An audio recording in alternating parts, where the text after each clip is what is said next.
បាទមានពិធីរាល់របាំនិងភ្ញៀវកិត្តិយសផ្សេងៗមកថ្លែងសន្ទរកថាផងហើយសង្ឃឹមបងប្អូនចូលរួមបានជួបបានកកបាទបន្ទាប់មកគឺថានៅថ្ងៃអាទិត្យទី13គឺថាបន្ទាប់ពីមកគឺថាយើងមានពិធីជួបជុំគ្នាដែរនៅឯវត្តត្រៃអារាមគឺពិធីបុណ្យចូលឆ្នាំខ្មែរដែលមានភ្លេងភ្លាត់នៅរបាំប្រជាប្រិយហើយនឹងឆៃចាំផងដែរដើម្បីអបអរសាទរបុណ្យចូលឆ្នាំខ្មែរហើយវត្តត្រៃអារាមយើងនឹងប្រពធ្វើពិធីបុណ្យចូលឆ្នាំខ្មែរចាប់ដើមពីល្ងាចថ្ងៃសុក្រថ្ងៃសៅរ៍ថ្ងៃអាទិត្យរហូតនឹងមកឲ្យបុណ្យនៅថ្ងៃសៅរ៍ក្រោយបាទនេះជាព័ត៌មានមួយសូមសង្ឃឹមថាបងប្អូនអស់លោកអស័យនឹងចូលមកបានកកដើម្បីជួយស្ថាបនាវត្តផងនិងដោយជួយអបអរសាទរទេវតាឆ្នាំថ្មីដើម្បីលោកជួយប្រសិទ្ធពរបាច់ផ្កាពរជ័យដល់បងប្អូនខ្មែរទាំងអស់ឲ្យបានសេចក្តីសុខសប្បាយរីករាយតារាបាទសូមអរគុណបាទហើយខ្លួនដែរគឺថាខ្ញុំបាទសូមប្រកាសមួយទៀតគឺថាលោកកឹមសុខាដែលជាអនុប្រធានគណៈបក្សសង្គ្រោះជាតិអមដំណើរជាមួយដោយមានអ្នកអមដំណើរជាមួយគឺលោកហូវ៉ាន់ដែលជាតំណាងរាស្ត្ររបស់គណៈបក្សសង្គ្រោះជាតិផងដែរនឹងមកជួបសន្ទនាពិភាក្សាជាមួយបងប្អូនយើងនៅទីក្រុងឡូវនថ្ងៃទី18ខែមេសាខាងមុខនេះវេលាម៉ោង5រហូតដល់ម៉ោង9នាទីយប់បាទផងដែរខ្ញុំបាទសូមគ្រប់អញ្ជើញអស់លោកអស្រីបងប្អូនអស់មកចូលរួមបានកកដើម្បីជួបសន្ទនាជាមួយលោកអនុប្រធានកឹមសុខាអនុប្រធានគណៈបក្សសង្គ្រោះជាតិនិងតំណាងរាស្ត្រលោកអៃដាមហូវ៉ាន់ផងដែរបាទសូមអរគុណបាទខ្ញុំបាទសូមបង្វែរកញ្ចក់ទៅភ្ញៀវកិត្តិយសរបស់យើងដែរគឺលោកមេធាវីលូវីសាស្កាល់បងប្អូនអស់លោកអស្រីបានស្ទាប់ជួបជាញឹកញាប់ផងដែរនៅតាមកញ្ចក់ទូរទស្សន៍របស់វិទ្យុទូរទស្សន៍សម្លេងខ្មែរមួយកាំងពីមុនមកបាទលោកលូវីសាស្កាល់មកនេះគឺគាត់នឹងពំនាំមកនៅពិធីធ្វើតាក់រកពិធីធ្វើincome tax បាទហើយបន្ទាប់មកលោកនឹងប្រាប់អំពីកិច្ចការផ្សេងៗពាក់ព័ន្ធនឹងផ្នែកអន្តរវេសបាទ I just want to welcome you to our show. It's not VOKA, this is called VOD, the Voice of Democracy. Yes, this is a new program, and now after we have a little situation, we split the program into two, right? So I'll start my own program and called Voice of Democracy, and here we thank you for you to being here. I know you're here tonight. You have a lot of message, a lot of good information, and some bad information to our viewers about tax, as well as about the immigrations as well, right? Right. Thank you, Richie. It's a real pleasure to be here. It was always great being on VOKA. It's a pleasure to be on Voice of Democracy. It's a pleasure to talk to the community on any forum that'll have me. But right, you asked, the tax season is coming to an end, yep. so you've asked me to come in and talk about taxes again for the last minute people to kind of remind you. You're becoming a tax expert also. Oh, thank you. But before I start getting into some of the tax issues that we were going to talk about, I do want to mention that I am, and I'm so thankful, I am going to Cambodia this summer. I did not get to go last summer. I was just too busy, and I missed it a lot. I'm very sad I didn't go, but I get to go this year, and I will be going to the embassy. I mean, I already have clients who have asked me to go and help out on some immigration problems at the Phnom Penh embassy. My guess is I'll go to the Bangkok embassy also, but at the Phnom Penh embassy in July. So if anybody has any issues there, and with the current chief counsel, a lot of people have issues there. The one we have right now is tough. Really? Yeah. Well, fortunately, he should be leaving in July. In fact, that's one of the reasons I like to go in July, because I get to tie up loose ends with the old chief and introduce myself to the new one. Okay, so I always time my trip to do that. But in any event, I will be going out there. លោកវិសាស្កាលមុននឹងគាត់នឹងចូលទៅរឿងខាងផ្នែកពន្ធដារយើងដឹងហើយខែថ្ងៃ15ខែមេសាខាងមុខនេះគឺជាថ្ងៃដែលយើងទាំងអស់គ្នាដែលជនជាតិអាមេរិកត្រូវឬក៏អ្នកដែលរស់នៅសហរដ្ឋអាមេរិកគឺត្រូវតែធ្វើការ file income tax return បាទម្ល៉េះហើយគឺជា deadline ម្ល៉េះហើយគាត់មកមុនគាត់បញ្យល់គាត់ក៏សូមប្រាប់ផងដែរថាគាត់នឹងអញ្ជើញទៅស្រុកខ្មែរយើងនៅខែ7ខាងមុខនេះដើម្បីជួបជាមួយនឹងកុងស៊ុល ធំនៅអគ្គកុងស៊ុលធំនៅឯទីក្រុងភ្នំពេញដល់ពាក់ព័ន្ធនឹងរឿងកូនក្រីរបស់គាត់ដែល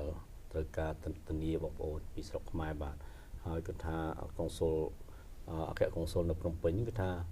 សម្ងាយគឺពិបាកមែនតើតាំងតែណាហើយគាត់នឹងត្រូវផរណាត់នៅខែយូឡៃខាងមុខនេះគឺខែកក្កដានេះហើយគាត់សង្ឃឹមថានឹងលាអគ្គកុងស៊ុលចាស់ហើយនឹងជួបនឹងអគ្គកុងស៊ុលថ្មីសង្ឃឹមថាមិនធ្វើឲ្យមានចំណងមេត្រីភាពជាមួយអគ្គកុងស៊ុលថ្មីបានល្អបាទ Right, I'll go see the consul today.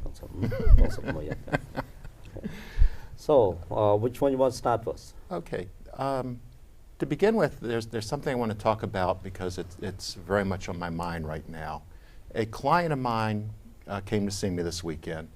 and he told me that he received a telephone call from the IRS. First thing I told him is the IRS does not call. If somebody's calling you claiming to be from the IRS, it's a scam artist. Either they're looking for you to write them a check for taxes that they're going to claim you owe them, or they're just fishing for information, names, social security numbers especially. So you have to be very wary, very careful. Anytime anybody calls and says they're from the IRS, as I say, they do not call, they do not email. The IRS contacts you by snail mail. Now, what I am telling my clients, and I sent a mass email out to my clients this weekend, which probably landed in most of their spam filters, but I posted on Facebook, and I'm just trying to get the word out to my clients is, if somebody calls you and they say they're from the IRS or they say they're from the Department of Revenue, just say to them, my tax preparer is an attorney, call my attorney. Generally speaking, the person is going to hang up because if they're scammed, that's probably what they're going to do. If it really is the IRS, if I'm wrong and they actually made a phone call, they're going to ask you for my contact information, they're going to say thank you, and they're going to hang up and they're going to call me because they're professionals and that's what they're required to do. If they're fighting with you, if they're arguing with you, they're not the IRS. ចូលថាក្នុងអាទិត្យមុនក៏បានកូនក្តីរបស់គាត់បានទទួលប្រាប់គាត់បានទទួលទូរស័ព្ទអំពីក្រសួងពន្ធដារគឺ IRS បាទដើម្បីសូមជួបជាមួយពាក់ព័ន្ធរឿងពន្ធដារគាត់ថារឿងក្រសួងពន្ធដារគឺគេមិនដែលទូរស័ព្ទមកផ្ទះយើងផ្ទាល់ទេបាទបើទូរស័ព្ទមករកយើងគឺថាមានន័យថាគេនឹងចង់ត្រូវការលេខ social របស់យើងឬចង់ត្រូវការព័ត៌មានផ្សេងពាក់ព័ន្ធដល់រឿងផ្ទាល់ខ្លួនរបស់យើងដើម្បី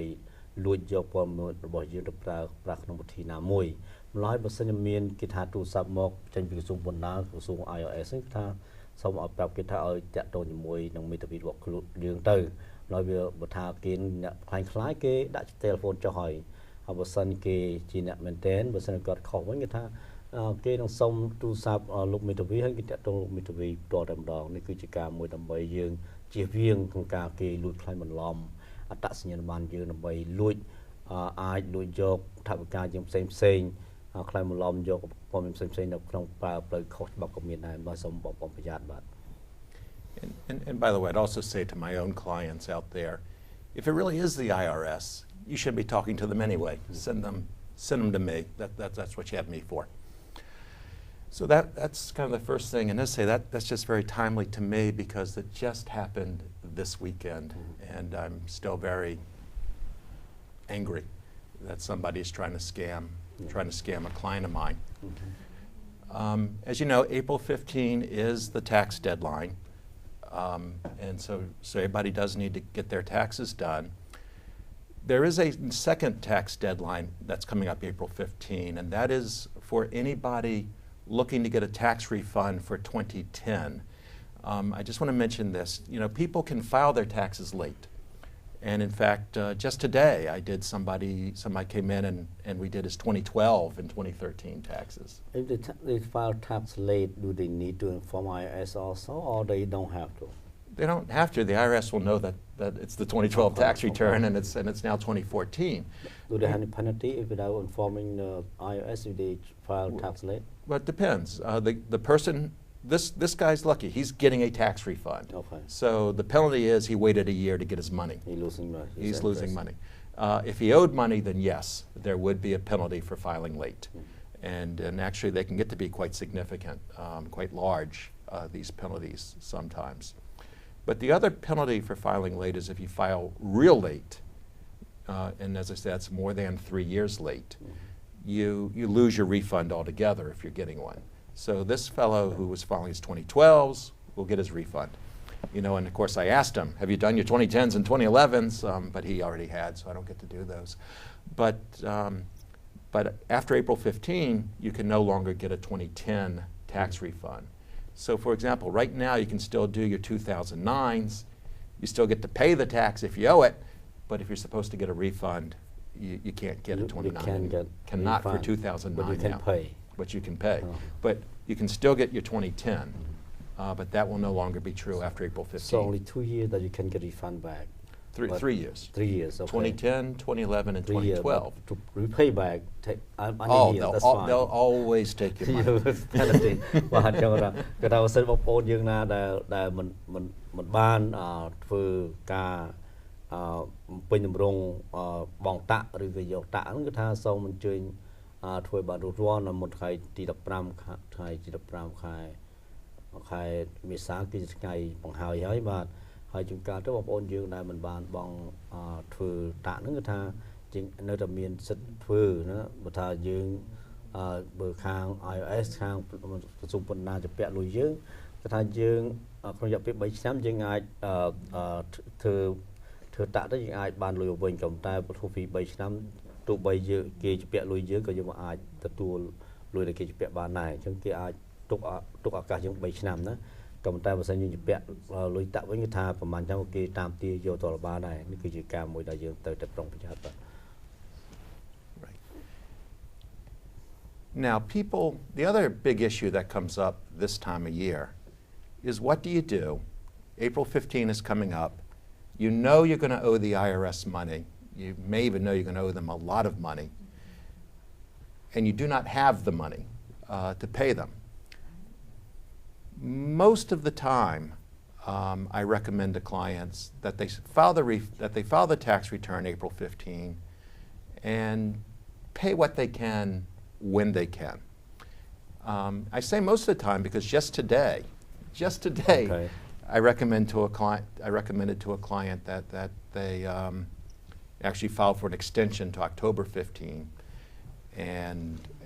just wait until October 15 to deal with the problem. But there was something unique about that case. But normally I would say file April 15 and pay what you can when you can. And there are a number of reasons for that. The first reason is the IRS is going to assess interest and penalty for non-payment back to April 15 no matter when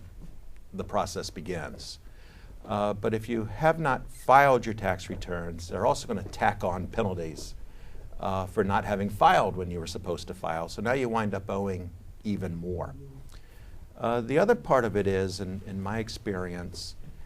if you're paying them something, you tend to become a low priority case. There are a lot of people who owe the IRS a lot of money, and they're not sending them anything. And so for the people in the enforcement bureaus of the IRS, those are the priority cases, the ones that are simply ignoring them. The ones that are already kind of doing their best to make payment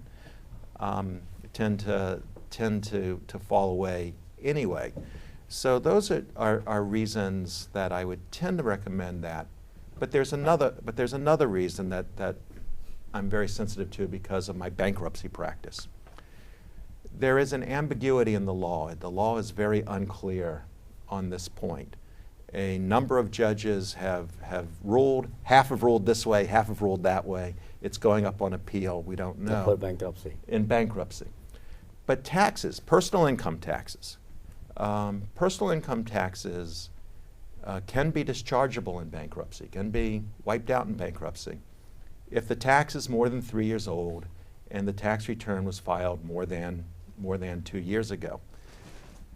But where there is an issue in the law, where it is not clear, is what happens if you filed a tax return but not on time. So you miss the April 15 deadline. And as I say, right now, half the judges are saying you can still get your discharge, you can still wipe out the taxes. Half the judges are saying you cannot. So, one of the, so that's an issue that can come up, especially